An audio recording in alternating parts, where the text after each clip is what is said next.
Pasti banyak orang di luar sana yang masih belum dapat membeli smartphone dengan harga jutaan, padahal mereka ingin menggunakan WhatsApp untuk berkomunikasi dengan saudara maupun kerabat. Maka dari itu, nih dia mau kasih rekomendasi buat teman-teman di luar sana yang belum bisa beli HP jutaan. Tapi inget ya, paling ini hanya bisa untuk WhatsAppan aja. Simak videonya sampai habis ya.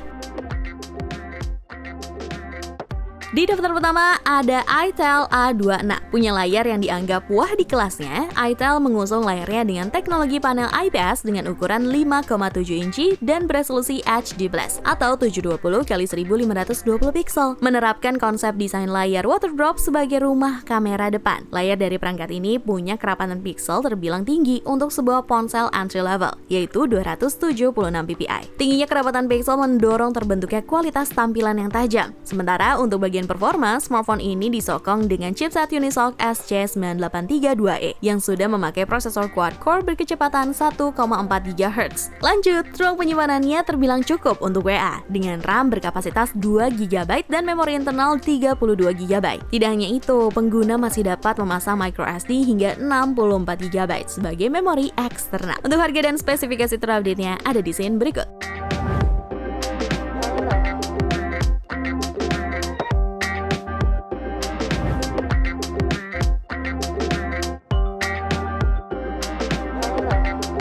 Di daftar kedua dari mantan raja ponsel dunia, yaitu Nokia. Rekomendasi kali ini jatuh kepada Nokia C20 yang resmi diboyong ke Indonesia pada April tahun 2021. Dari segi layarnya, Nokia C20 mengusung layar IPS LCD berukuran 6,5 inci, 720x1600 pixel dengan resolusi HD+.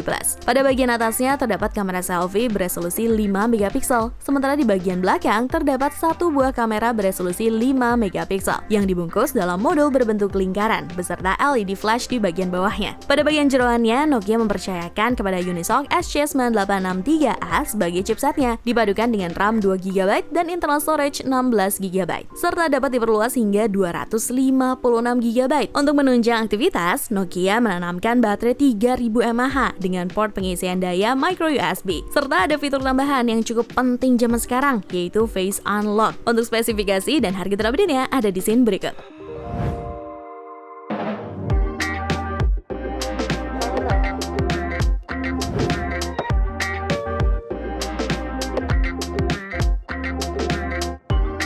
Daftar ketiga ada Aldo S12 Galaxy. Ponsel ini terlihat kekinian karena menawarkan ukuran layar 6,2 inci dengan desain body waterdrop notch. Cuma memang sayangnya layar dari HP ini juga hanya memiliki resolusi yang cukup rendah, yaitu 480x1014 pixel. Sehingga cukup wajar jika kamu merasakan kualitas tampilan yang tidak begitu tajam. Aldo pun memberikan dua pilihan RAM, yaitu 4 GB dan 6 GB. Cuma sayangnya, walau menghadirkan opsi RAM besar, sayangnya Aldo S12 Galaxy ini memang belum cocok digunakan untuk bermain game berat. Terlihat dari prosesornya yang masih menggunakan MediaTek MTK 6737. Cuma memang HP ini hanya cocok untuk penggunaan sehari-hari karena memang penggunaannya paling untuk WhatsApp dan teleponan aja. So far HP ini layak jadi perhatian kita mengingat harganya yang tidak mencapai 1 juta. Untuk spesifikasi dan harga terupdate-nya ada di scene berikut.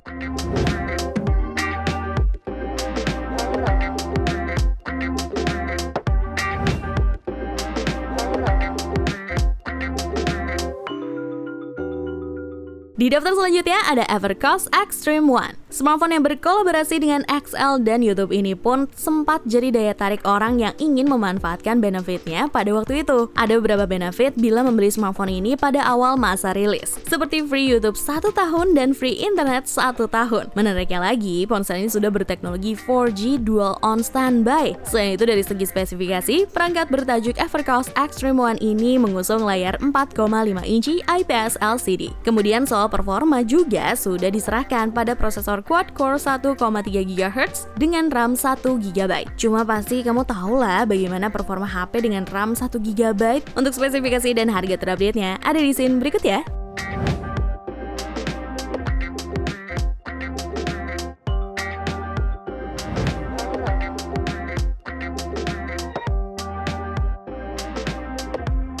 Dan di daftar terakhir ada Sony Xperia XZS. Memang ini adalah HP second atau limbahan Jepang, tapi untuk zaman sekarang masih oke loh untuk WhatsApp dan kegiatan ringan sehari-hari. Sony Xperia XZS memberikan performa yang sangat baik berkat dukungan hardware di dalamnya. Untuk prosesornya, HP Xperia XZS dibekali tipe prosesor quad-core yang mumpuni dari Qualcomm Snapdragon 820 yang memiliki kecepatan hingga 2,1 GHz. CPU yang dipilih memang sangat cocok dengan karakter Xperia XZS yang futuristik dan dinamis pada zamannya. Selain itu terdapat juga dukungan GPU yang masih bisa dibilang oke untuk tahun ini, yakni Adreno 530. Dengan kekuatan GPU yang dimiliki, HP Sony Xperia XZS mampu menghasilkan tampilan visual yang cukup baik loh. Selain itu, Xperia XZS dibekali juga dengan dukungan kapasitas memori yang mumpuni, yaitu RAM dengan kapasitas 4 GB. Multitasking pun masih dibilang aman, serta masih cukup responsif. Pada bagian kamera pun menjadi salah satu yang menjadi hal yang ditampilkan menonjol pada HP Sony Xperia XZS. Terdapat dua buah lensa dengan resolusi 19 MP dan 13 MP yang menghasilkan gambar berkualitas tinggi di level 4K untuk kamera utama dan Full HD untuk kamera depan. Untuk spesifikasi dan harga terupdate-nya ada di scene berikut.